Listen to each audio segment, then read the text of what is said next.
This video was brought to you by Brilliant, and the first 200 people to use the link below will get 20% off an annual premium subscription. As we've mentioned in previous videos, for the last year or so, Turkey has been suffering with dangerously high inflation rates, largely caused by President Erdogan's unorthodox views on monetary policy.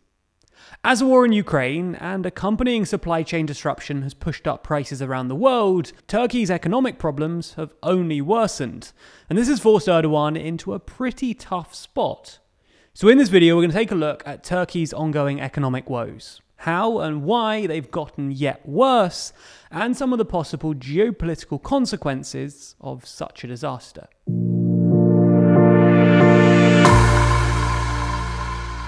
Let's start with a bit of context though, and the story probably begins in late 2018, when, thanks to a combination of factors, including Trump's steel and aluminium tariffs, censorship of financial data, and Erdogan's interference with the central bank, the lira fell in value. Because Turkey runs a current account deficit, i.e. relies heavily on imports, inflation spiked to about 20%. It is a bit more complicated than that, but this is just a primer for the rest of the video. So if you want to know more, then go and watch the previous videos on this topic. The playlist is linked down below. Now, as you probably realised by this point, traditional economic theory will advise raising interest rates in order to counter inflation. Raising interest rates isn't fun though, because limiting access to cheap credit can slow economic growth and even cause recessions, but it does cool down domestic demand and protects the value of your currency. So it's what you do if you want to slow down inflation. Unfortunately for, well, the Turkish economy, Erdogan doesn't agree with orthodox economic theory. So he instead refused to raise rates and sacked any central banker that disagreed with him. As you'd expect then, the lira continued to depreciate and inflation continued to rise. And things really began to pick up late last year when Erdogan invoked his Muslim faith to justify his policy, which didn't go down too well with investors. By January, the lira was trading at about 14 lira to the dollar, and year-on-year inflation was running at about 50%, according to official figures. For context, the lira used to run at about 3 lira to the dollar, and academic estimates suggest that the real inflation rate is about double the official one, which would mean real inflation in the country is running at about 100%. Keep in mind that the rest of the Western world is currently fretting about the possibility of 7 or 8% inflation rates. And things get worse, because electricity prices, which are set by a national regulator in Turkey, were raised by as much as 125% for high-demand commercial users and around 50% for lower-demand households, while natural gas prices have jumped 50% for industrial use and 25% for residential use.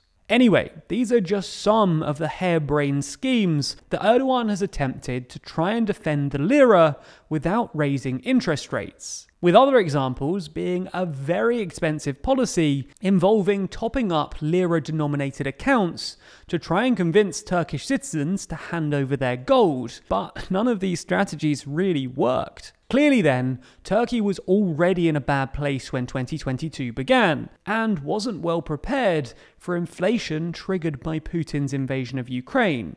And as such, Turkey's economy is now really struggling. The lira is now sitting at about 15 lira to the dollar, and the latest data from March puts inflation at a 20-year high of 61%.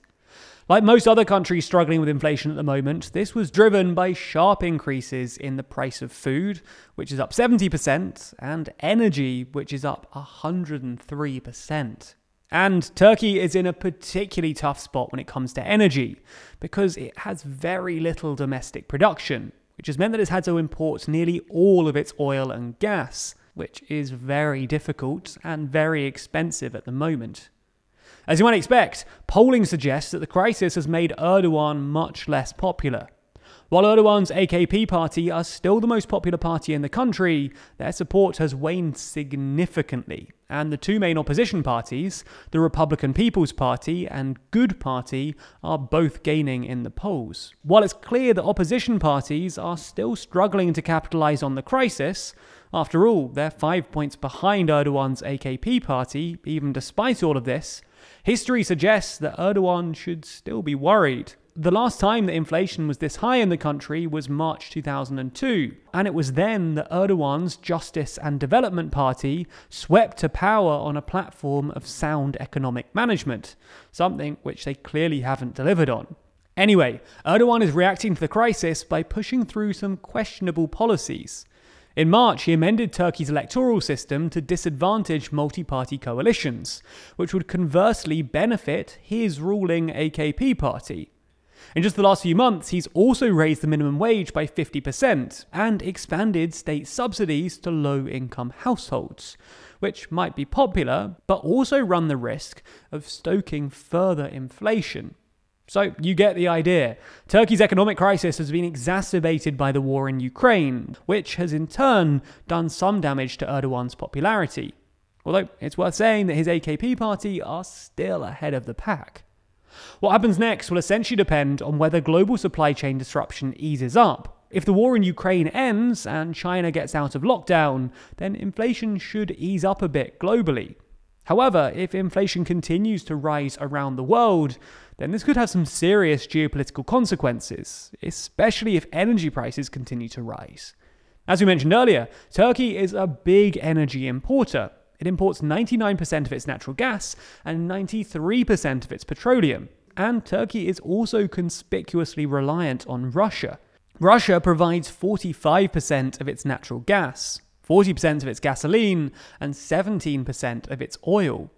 And in the last few years, Erdogan has become more and more worried about Turkey's energy security. So if energy prices continue to rise and sanctions make it harder to buy Russian energy, then, well, Erdogan will have to do something even more drastic to try and secure Russian energy.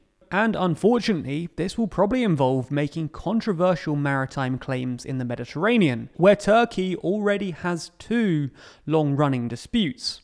One with Cyprus and one with Greece. Now, both of these disputes have long and complicated histories, so to save time, we're just going to focus on the energy aspect. But let's start with Cyprus. Gas deposits in the Mediterranean were first discovered in the early 2000s, and in 2019, ExxonMobil found huge gas deposits on the south coast of Cyprus, containing between 5 and 8 trillion cubic feet of natural gas. Under the UN Convention's Law of the Sea, these deposits fall within Cyprus's exclusive economic zone, which extends 200 nautical miles from the coastline. However, Turkey, which is not a signatory of the UN Convention, instead claims the water for itself, in part because they don't recognize Cyprus as an independent state. Turkey also has a similar dispute with Greece. The two countries have overlapping claims in the East Mediterranean, thanks to some legally dubious bilateral agreements. Specifically, a claim made in a bilateral agreement between Greece and Egypt overlaps with a claim made in a bilateral agreement made by Libya and Turkey, which claims that Turkey can drill off the coast of Crete. Now, we're not going to get into too many more details about these disputes just now, but we're just making the point that if Turkey's energy security is threatened by rising global energy prices and Turkey's untimely reliance on Russian energy, then we can expect to see a flare-up in these disputes as Erdogan becomes more desperate to guarantee Turkey's economic security. Essentially, Turkey's domestic economic crisis could become a geopolitical one. And if it does, then economics might become even more challenging for the country, and they'll wish that they'd brushed up on Brilliant. Brilliant is an online STEM learning platform that allows you to get smarter every day by learning huge important topics through engaging and interactive experiences. Gone are the long boring lectures that I sat through to get my computer science degree, instead replaced by puzzles and interactive experiences which teach you the knowledge you need to know in a way you actually want to learn. It really is all the knowledge you could need too, because Brilliant have courses from the very basics of computer science and maths right through to neural networks, quantum computing, and even quantitative finance to help you better understand financial markets. All of these courses are designed by award-winning instructors and built upon the principle of active learning, so you're gaining STEM knowledge by actually doing it. So if you want to improve with STEM, then you can sign up to Brilliant at brilliant.org/TLDR Global. And the first 200 people to do so will get 20% off an annual premium subscription. Thanks for supporting the channel.